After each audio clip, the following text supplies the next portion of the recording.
ఎన్నికలు ముగిసిన నాటి నుండి ఎన్నికల కంటే ముందు నాపైన జరిగిన దాడిని బుకాయించి మేము దాడి చేయలేదు అని తప్పుడు ప్రచారాలు తప్పుడు మాటలు మాట్లాడి ప్రతి సందర్భంలో నన్ను మా పార్టీని నిందలు వేస్తూ నిరాధారమైనటువంటి ఆరోపణలు చేస్తూ అలవిగాని హామీలు ఇచ్చి గెలిచి ఈరోజు 15 సంవత్సరాల నుండి ఓడిపోయి ఉన్నటువంటి డాక్టర్ వంశీకృష్ణ ఈరోజు అక్రమ సంపాదనకు మరిగి ఈ సంపాదన సజావుగా తన ఇంటికి నెల నెల 40 లక్షలు 50 లక్షలు చేరాలంటే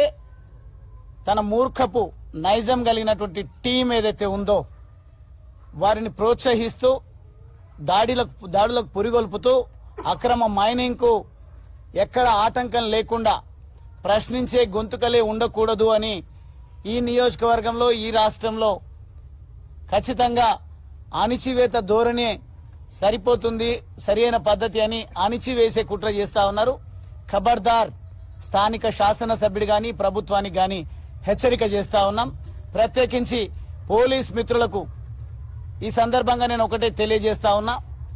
మీరు వ్యవహరిస్తున్నటువంటి తీరు ఎట్టి పరిస్థితుల్లో యాక్సెప్టబుల్ కాదు. ప్రజలు మిమ్మల్ని మెచ్చుకోవడం లేదు, మీ విధానాన్ని చర్చించుకుంటా ఉన్నారు. అధికార పార్టీకి వత్తాసు పలుకుతూ ప్రత్యేకంగా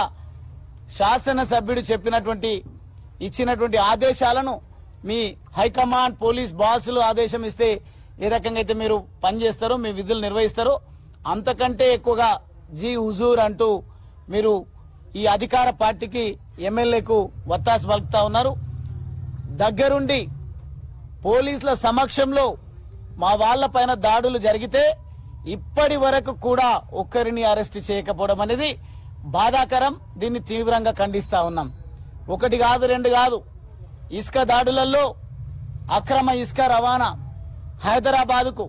18 టైర్లు 20 టైర్లు వాహనాలు టిప్పర్లు గాని హెవీ వెహికల్స్ గాని ఓవర్లోడ్ తోన తీసుకుపోతూ మా ప్రభుత్వంలో మేము వేసినటువంటి రోడ్లను నాశనం చేయడమే కాకుండా ప్రజల ఆరోగ్యాలను విచ్ఛిన్నం చేస్తూ మీరు అక్రమ సంపాదనకు మరిగి అక్రమ ఇసుక రవాణాను ప్రోత్సహిస్తూ ఈరోజు యువత స్థానిక అవసరాల కోసం వాడుకుంటున్నటువంటి ఇసుకను స్థానికులకు అవసరాలకు అమ్ముకుంటున్నటువంటి యువతను ఈరోజు నిర్వీర్యం చేసి ట్రాక్టర్లు ఫైనాన్సర్స్ గుంజుకుపోయే విధంగా ట్రాక్టర్ పైన డిపెండ్ అయి బతుకుతున్నటువంటి యువత రోడ్డున పడే విధంగా చేయడం జరిగింది. అదేవిధంగా అక్రమ మైనింగ్ మేము అధికారంలో ఉన్నప్పుడు అసెంబ్లీ సాక్షిగా నేను శాసనసభ్యుడిగా అక్రమ మైనింగ్ విషయంలో గాని లేదంటే కాంగ్రెస్ హయాంలో ప్రియాంక గాంధీ మొగుడు రాబర్ట్ వాద్రాకు ఎంఎన్సీ కంపెనీకి వారు దారాదత్తం చేసి ఇక్కడ ఈ ప్రజల ప్రాణాలతో జీవితాలతో సంబంధం లేకుండా యురేనియం తవ్వకాలకు అనుమతులు ఇవ్వడం జరిగింది. ఉద్యమ సందర్భంలో మేము మీరు తెచ్చినటువంటి వాహనాలను వెనక్కి పంపడం జరిగింది. అదేవిధంగా అక్రమ మైనింగ్ కు పాల్పడతామంటే మైనింగ్ చేస్తామంటే మేము చట్టబద్ధంగా చట్టసభల్లో తీర్మానాలు చేసి కేంద్రానికి పంపడం జరిగింది. కానీ ఈ రోజు ఏం చేస్తున్నారు? మైనింగ్ మాఫియాను ప్రోత్సహించడం కోసం మైలారం అనే బల్మూర్ మండలంలో ఉన్నటువంటి గ్రామానికి మీరు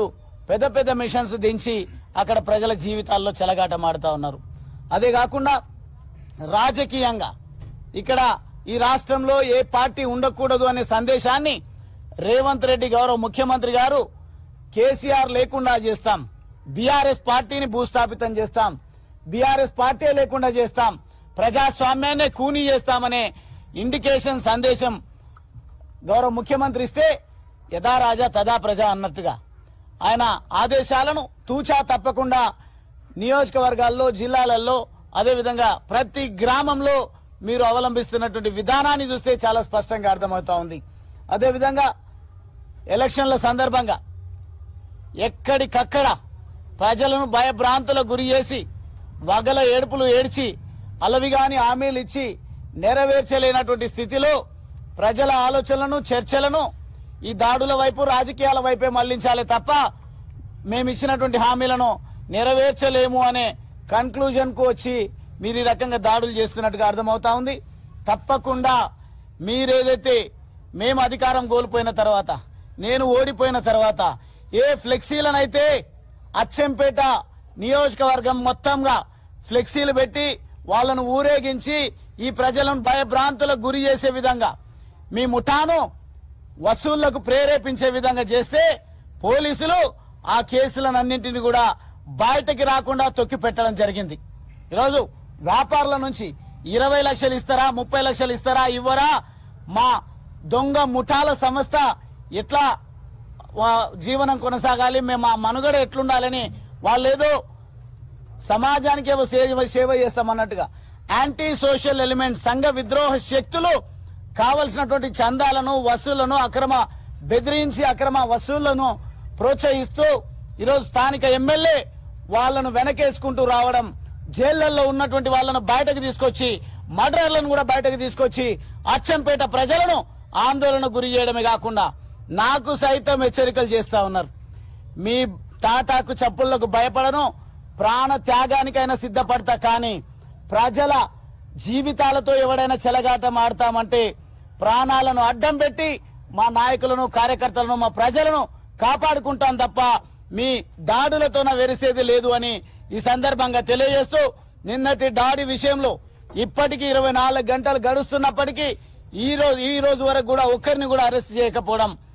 ఓటింగ్ రోజు, ఎన్నికల రోజు వాంగూరు మండలంలో మా మండల పార్టీ మాజీ ప్రెసిడెంట్ నరేందర్రావు గారిపైన, ప్రశాంత్ గారిపైన, అదేవిధంగా వారి తల్లిపైన ఎన్నికల ప్రచార సందర్భంలో దాడులు చేసి అటెంప్ట్ మర్డర్ కేసెస్ పెట్టాల్సినటువంటి అవసరం ఉన్నప్పటికీ ఇప్పటికీ ఒక మామూలు కేసు కూడా